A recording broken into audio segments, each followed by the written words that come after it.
Bonjour à tous. Donc aujourd'hui, je vais évoquer quelques trucs et astuces, on va dire, concernant différents problèmes sur les vélos. Euh, Plus ou moins les questions qu'on me pose le plus souvent. Donc voilà, c'est parti. Alors concernant le bruit des freins, j'ai souvent cette question, mes freins ils font du bruit, qu'est-ce que je peux faire? Donc la première chose à faire que je recommande, alors je parle pas des vélos que moi j'ai déjà traités puisque j'ai déjà réglé le problème, mais quand quelqu'un a un vélo et grince, il couine en freinant, donc ce que je recommande c'est de nettoyer le flanc de la jante des deux côtés. Donc moi je prends un chiffon et j'utilise du liquide en bombe qui est en fait un nettoyant pour les freins. C'est le même nettoyant pour les freins que vous utiliseriez sur votre voiture ou votre moto. Hein. C'est pas un truc spécifique pour les vélos. Tous les trucs spécifiques pour les vélos, ils coûtent toujours une blinde. C'est toujours plus cher. Je sais pas vraiment pourquoi. C'est comme ça. Donc moi je marche pas trop là-dedans. Donc le liquide de frein pour, enfin le liquide de nettoyage des freins, donc pour nettoyer les disques de frein, les plaquettes, etc. Ça marche très bien. Donc c'est un produit en bombe, donc j'en mets un petit peu sur un chiffon et je nettoie les flancs. Donc j'en mets pas sur la jante directement avec la bombe parce que vous en mettez partout. Vous n'utilisez même pas la moitié de ça. Donc j'en mets sur un chiffon et je fais le flanc de la jante. C'est assez rapide, hein, des deux côtés. Ça me prend au total, ça va me prendre une minute ou 2 minutes pour faire une roue. Hein. Donc je fais les deux roues. Je fais les deux côtés de la jante. Donc ça permet de dégraisser proprement la jante déjà. Ça c'est un premier point. Après ce qui se passe... ah oui, pour le coup, ça vaut pas cher. Hein. Le produit, ça vaut chez nous, ça vaut environ 3 ou 4 dollars. La bombe, je vous montrerai tout à l'heure, c'est une grande bombe. Et moi, je fais très longtemps avec ça. Donc, vous devriez faire plus d'un an avec une bombe, même en l'utilisant sur votre voiture ou votre moto. Ça dure très longtemps. Donc, c'est économique. Voilà. Donc après, si ça persiste, si le bruit continue, ce que je fais, c'est que je vérifie l'angle des patins de frein. Donc les patins de frein, normalement, en théorie, je vais l'exagérer, mais il faut qu'ils soient dans cet angle-là. Il faut que l'avant du patin freine avant l'arrière du patin. Donc ça donne un angle comme ça, une sorte de A si vous regardez d'au-dessus du guidon. Et donc cet angle-là permet normalement d'atténuer pas mal le bruit que ça pourrait éventuellement faire. Et ça permet d'avoir un meilleur freinage de toute manière. Donc l'angle des patins. Ensuite, les patins eux-mêmes, ça peut arriver qu'ils soient très sales, qu'ils soient gras, qu'ils soient desséchés durs, parce que c'est pas de la bonne qualité ou parce qu'ils ont cuit un peu plus ou moins au soleil. Donc là, ils seraient à remplacer si c'était le cas. Il y a aussi un truc qui se passe, c'est que des fois les patins, je sais pas si je vais pouvoir vous le montrer là. Ouais, voilà, les patins ici, ils ont une forme avec un espace ici pour dégager un peu d'éventuelle poussière. Et ça peut être dégueulasse là. Donc je passe un petit pic ici et j'enlève éventuellement les saletés qu'il pourrait y avoir là. Donc une fois que ça c'est fait, si ça suffit pas et que donc les patins continuent à faire du bruit, là en général c'est remplacement des patins. Parce que même s'ils sont encore bons en termes d'usure, il se peut que la matière est durcie comme je le disais avec le soleil, etc. Et donc vous n'arriverez pas à vous en sortir, il vaut mieux les remplacer si c'est le cas. Quand vous les remplacez, vous n'oubliez pas de leur donner le petit angle dont je parlais auparavant et normalement il ne devrait pas y avoir de problème. Euh, Ce que je voulais dire aussi à propos des freins, le produit pour nettoyer les freins, c'est aussi relevant. Je nettoie les patins avec vite fait. Je laisse pas trop le produit dessus quand même. J'essuie tout de suite avec un chiffon. Mais je voulais dire, ce même produit, il est utilisable bien évidemment sur les disques de frein. Si vous avez des freins à disque sur votre vélo, votre VTT ou votre vélo de course avec des freins à disque éventuellement, eh bien c'est parfait de le nettoyer avec du liquide comme ça qui sert à ça en fait. Hein. Et vous pouvez nettoyer en passant un petit coup de bombe de chaque côté et un coup de chiffon, vous allez voir que vos freins retrouvent tout de suite une bonne puissance de freinage. Donc, je vais faire une petite pause. Alors le dernier point que je voulais évoquer à propos des freins, c'est le déglaçage des patins. Ça peut arriver que vos patins de frein soient vraiment endommagés ou qu'ils aient de la saleté incrustée dessus. Donc ce qui est bien de faire, c'est de prendre une feuille de papier de verre, la mettre à plat par terre, prendre un patin et le frotter gentiment sur le papier de verre de façon à enlever le glaçage, la première couche sur vos patins de frein. Ça vaut pour des plaquettes de frein de voiture, de moto, c'est le même principe. Ça fonctionne plutôt bien et ça redonne tout de suite une bonne grippe au patin. Donc maintenant à propos des câbles, on me pose des questions des fois à propos des câbles, alors voilà ce que j'ai à vous dire.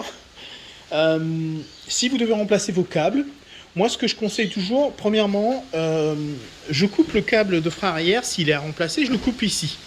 Pourquoi je fais ça? Parce que le câble lui-même, qui passe là, qui arrive jusqu'ici, il est long. Et ce câble-là, il pourra éventuellement être réutilisé sur un frein avant. Parce que la partie du câble qui est dans la gaine ici, éventuellement, elle ne serait pas abîmée, pas oxydée, elle pourrait être réutilisée. Donc, je préfère toujours couper à l'arrière, comme ça je peux réutiliser le câble. Donc, quand vous coupez le câble, ne jetez pas la gaine. Ce que je fais, moi, en général, je prends la vieille gaine. Alors, ce que je vais dire là, ça vaut que si les gaines n'ont jamais été remplacées. Si les gaines paraissent être les gaines d'origine du vélo, alors je coupe ma nouvelle gaine exactement à la dimension de l'ancienne. Après, si quelqu'un l'a déjà fait entre deux, je me méfie, je vérifie moi-même si la dimension est convenable. Mais autrement, je coupe à la dimension de l'ancienne. C'est important que la gaine soit à la bonne longueur. Il faut qu'il y ait un angle suffisant, une courbe suffisante pour que le câble ne soit pas en tension quand on va tourner le guidon, par exemple. Et puis que le câble coulisse correctement dans la gaine. Donc moi je fais attention à ça, avoir un bon angle sur vos gaines, c'est important. C'est pareil à l'arrière ici, quand votre câble il rentre sur la nouille là, ici, ben, cette partie de câble, il faut que ce soit la bonne longueur. Pas trop grand et pas trop petit non plus pour que quand vous bougiez avec le vélo, ça ne tire pas sur les freins, etc. Donc bonne longueur de câble. Quand je fais ça, quand je fais les freins, ou les vitesses aussi, le câble de dérailleur, ce que je fais, c'est que je coupe ma gaine. Alors quand vous coupez votre gaine, vous faites attention. Assez souvent, quand on utilise une pince coupante pour couper la gaine, on a tendance à écraser un peu le bout de la gaine. Et donc du coup, parce que la gaine, il y a une matière plastique autour, mais à l'intérieur, c'est du métal. Et ça se compose d'une sorte de ressort, en fait. Hein. La forme, c'est hélicoïdale. Et quand vous coupez avec une pince coupante, des fois, vous écrasez un peu le bout. Donc ce que je fais, je passe un petit pic à l'intérieur de la gaine de chaque extrémité pour être certain que la gaine soit bien ouverte, comment dirais-je, que le câble puisse coulisser sans problème à l'intérieur. Une fois que j'ai fait ça, je mets une petite dose de lubrifiant à l'intérieur de la gaine, avant toute chose. Donc en fait, je vais vous montrer tout à l'heure où je fais ça, une petite seconde. Alors voici une gaine. Alors en général, au préalable, je passe un coup de soufflette à l'intérieur, j'ai un compresseur, je mets un petit peu d'air pour être sûr qu'il n'y a rien dedans. Et ensuite, je mets la gaine dans cette position. Ensuite, j'ai une petite seringue ou une petite burette. Donc j'ai une petite seringue comme ça, qui est en fait une seringue pour faire de la mécanique. Hein. Donc je mets une petite giclée d'huile dans la gaine. Et je continue mon boulot comme ça, je suis sûr que la gaine elle va garder l'huile à l'intérieur. Et quand cette gaine elle va être utilisée sur le vélo, ça va éviter qu'il y ait de l'eau ou de l'humidité qui rentre, puisqu'il y aura déjà un produit lubrifiant à l'intérieur qui empêchera l'humidité de se mettre dans la gaine. Donc je fais ça sur les gaines. Vous n'oubliez pas, quand vous montez ce genre de gaine, au bout vous avez ces petits embouts à mettre. C'est important parce que si vous n'avez pas ça, ce qui se passe c'est qu'elle s'abîme avec le temps, elle s'écrase. Et il se fait on dira que la gaine rétrécit un peu. Et la gaine rétrécissant, vous avez votre câble qui est détendu en fait. Et ça va continuer à s'abîmer sans arrêt. Donc il faut vraiment qu'il y ait ça au bout. Alors pour rappel, ce qui va au bout de la gaine, c'est ça. Hein. Je crois que c'est ça. Je connais le nom en français, je connais pas le nom en anglais. Des butées de gaine, je crois que c'est. Et donc, oui, si ça peut arriver, il y a des systèmes il y a des systèmes sur certains vélos, vous n'avez pas besoin d'en mettre, mais c'est rare, c'est quand même mieux avec ça. Surtout pour des rénovations des vieux vélos, vous allez utiliser ça. Après, ce dont je parlais avant, non, je ne sais pas si j'en ai parlé avant, mais je vais prendre ça avec moi parce que j'en parlerai tout à l'heure. Alors, je suis revenu sur le vélo, donc on va dire que vous avez ouvert votre gaine. Alors, des deux côtés, j'ouvre la gaine correctement avec une petite pointe. Moi, j'utilise une petite pointe à tracer, ça va bien. Mais on va dire que n'importe quel petit objet un peu pointu, conique, ça ferait l'affaire. Ou éventuellement aussi un rayon de vélo, ça marche bien. Un rayon de vélo pour s'assurer que le passage est libre aux deux bouts de la gaine avant de mettre la gaine sur le vélo, comme ça quand vous passerez votre câble. Et c'est important de bien le faire parce que quand vous pressez avec la pince coupante pour couper la gaine, très souvent vous pliez un peu le bout de la gaine et le câble coulisse, mais pas suffisamment bien pour que le freinage soit efficace à tout temps, à tout moment. Et même chose pour les vitesses. Donc il faut vraiment libérer les deux extrémités de la gaine. Donc une fois que c'est fini, que vous avez mis votre câble, que vous avez coupé votre câble, donc vous avez ce genre de petit embout comme ça là qui se pince au bout du câble. Donc ça peut arriver que vous en ayez pas. Moi j'utilise parfois ce genre de petites vis qui sont en fait des embouts de rayons de vélo. Donc au bout du rayon de vélo, ce que vous réglez ou quand vous montez des rayons de vélo, c'est ce que vous montez au bout du rayon. Donc ça peut être utile, ça peut remplacer le petit embout en aluminium que je vous ai montré. Et donc du coup, si vous n'en avez pas, vous n'allez pas acheter une boîte pour un truc comme ça. C'est bien suffisant d'utiliser un rayon de vélo. D'autant plus que vous allez utiliser aussi le rayon lui-même pour déboucher le bout de la gaine. Donc comme ça, le tour est joué, les deux sont utilisés. Donc voilà un peu ce que je voulais dire à propos des câbles. Donc ce que je disais aussi avant, c'est que donc moi je mets aussi du lubrifiant dans non, je sais pas le nom en français de ça. On appelle ça des noodles en anglais, donc une nouille. Et donc là-dedans je mets un peu de dégrippant aussi, tout autant que dans ma gaine.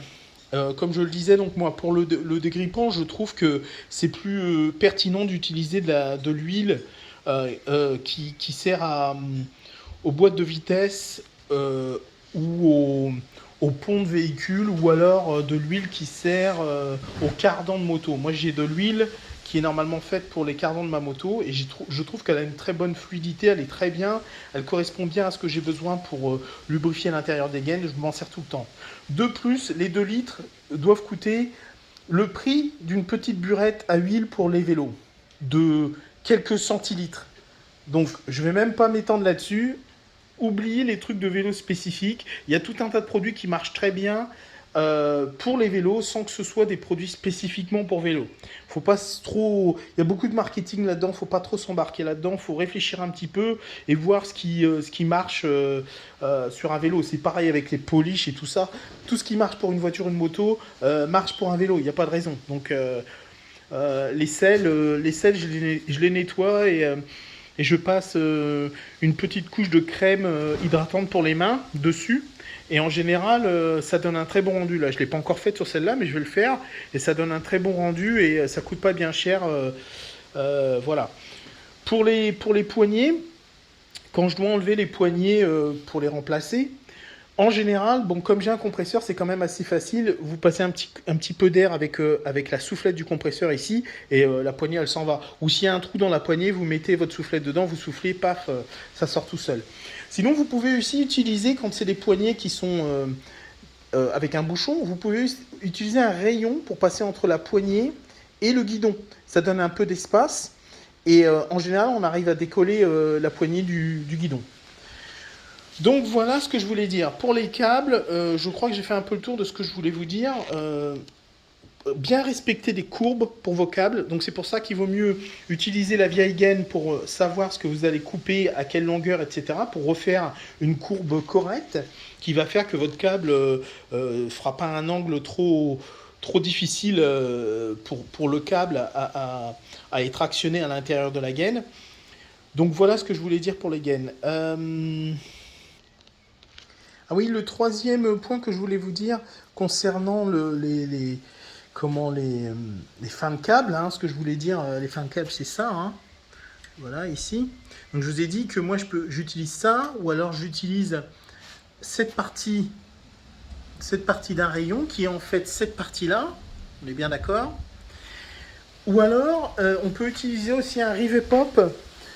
Si vous voyez ce que c'est qu'un rivet pop, si vous enlevez la tige du rivet pop, et ben vous vous retrouvez avec une pièce en aluminium plus ou moins qui ressemble à ça, quoi. Donc ça marche bien aussi. Donc merci Frangin pour ce truc que je ne connaissais pas. Voilà pour les câbles. Alors à propos des roulements. Alors les roulements sur un vélo, c'est très important et c'est quelque chose qui est parfois négligé et qui pose de gros problèmes au final. Donc il y a trois jeux de roulements importants. Il y a les roulements de pédalier. Sur l'axe de pédalier, il y a des roulements, un de chaque côté. Les roulements de roue. Donc il y a des roulements de chaque côté de la roue. Ici et ici, là, pareil. Et les roulements de direction, qui sont en fait, donc il y a une cage à roulement ici, il y a un roulement à l'intérieur là, et ici. Donc, si vous achetez un vélo d'occasion, vous vérifiez bien si les roulements ont du jeu. Si par exemple, vous tenez votre frein avant et puis que vous faites ça et que vous avez un jeu important, bah, sans doute que vos roulements sont morts ici. Pour les roulements de roue, vous pouvez vérifier comme ça. S'il y a un mouvement latéral comme ça, c'est que les roulements sont à remplacer. Ou à resserrer, ou à regraisser, mais en tout cas, il y aura du travail dessus. Pareil pour le pédalier, si vous bougez la pédale, le bras de pédale comme ça, et que ça brinque-balle, ça bouge, eh ben, vraisemblablement, les roulements sont à changer. Ce qui est pas une opération très facile, donc si vous ne savez pas comment faire ça, et si vous êtes en train d'essayer d'acheter un vélo, ben, laissez tomber celui-là. Si vous avez personne qui peut vous le faire, ça va être un peu compliqué si vous n'avez jamais fait ça avant. Donc, d'autant plus qu'il faut des outils, un petit peu, et un peu de connaissances, parce qu'il y a quand même pas mal de roulements et de systèmes différents. Donc, ça marche mieux si vous connaissez un petit peu comment faire.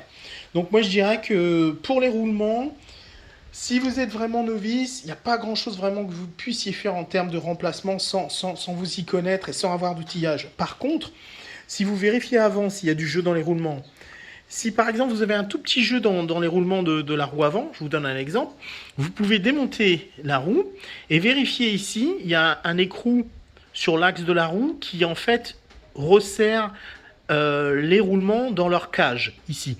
Et vous pouvez essayer de diminuer ce jeu. Ça peut arriver des fois que cet écrou n'ait pas été serré correctement. Et donc, de ce fait, vous pouvez le resserrer un tout petit peu. Mais attention, il ne faut pas que le serrage soit trop fort parce que vous allez brider les roulements dans la cage. Et au final, ils vont plus être fonctionnels. Donc, il faut que les roulements continuent à fonctionner. Donc, c'est juste pour rattraper un tout petit peu de jeu. Si vous faites ça, vous rattrapez un tout petit peu de jeu, vous remontez la roue et vous vous apercevez que vous n'avez plus de jeu ici, bah, c'est parfait. N'oubliez pas de graisser les roulements. Les roulements de roue, les roulements d'axe de direction et les roulements de pédalier. Tout ça, ça doit être graissé. Donc, dégraisser, nettoyer et regraisser si vous avez besoin de le faire. Si vous remplacez les roulements de pédalier, ça m'arrive assez souvent de démonter l'axe de pédalier, de regarder dans quelles conditions, dans quel état ils sont. Si je vois qu'ils ne sont pas dans une mauvaise condition, qu'ils sont assez propres, enfin, ils sont jamais propres, mais je dirais qu'ils sont pas trop abîmés. Ce que je fais, je les nettoie vite fait, je les graisse un petit peu, je les remonte. Je vérifie si, quand je les remonte en installant tout normalement, si ça rattrape le jeu, si ça manquait juste de graissage et si la cage de roulement avait bougé un petit peu de son logement et que c'est pour ça qu'il y avait du jeu. Si je vois que ça marche, alors je redémonte.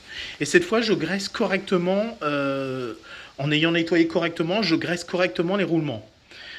Vous allez voir, il y a certains vélos, des anciens vélos, qui ont même un petit piton de graissage en dessous, le cadre. J'ai déjà remarqué ça. Et ça permet de graisser, avec une pompe à graisse, de graisser les roulements sans démonter le pédalier.